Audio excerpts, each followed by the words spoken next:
कोण वाचवेल तर फक्त प्रभू येशू ख्रिस्ताचं हे अभिवचन आहे. म्हणून ही शब्द काय 0. आता लक्षात घ्या, लिंबूची मिरचीची किंमत काय हो? बोला की तरी तुम्ही प्रार्थना करायला सांगता, बाळासाहेब आमच्या दारात लिंबू पडले,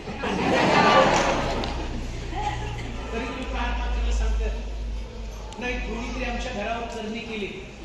अहो, जर तुमचा ख्रिस्त क्रूसावरती त्यानं मोठं युद्ध जिंकलं, मोठ्या प्रमाणामध्ये त्याने विजय मिळवला, मग तुमच्यामध्ये काय विजय?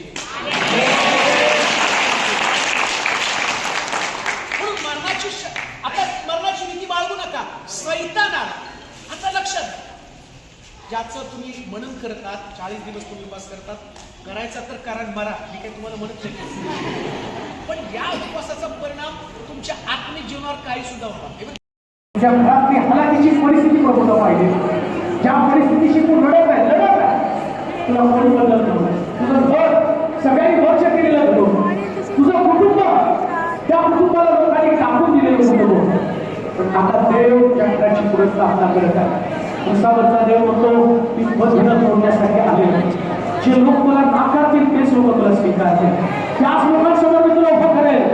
प्रभूला धन्यवाद दे, प्रभूची स्तुती कर, कारण प्रभूला तुझी भेट दिली.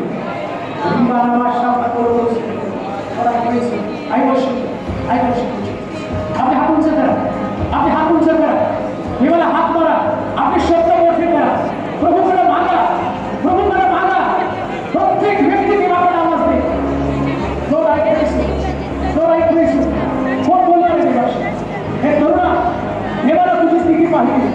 तू अपयशी आहेस, तू अपयशी आहेस. तू खूप प्रार्थना केल्या, पण तुझ्या प्रार्थनेची उत्तर तुला मिळाली. आणि आजची रात्र तुला उत्तर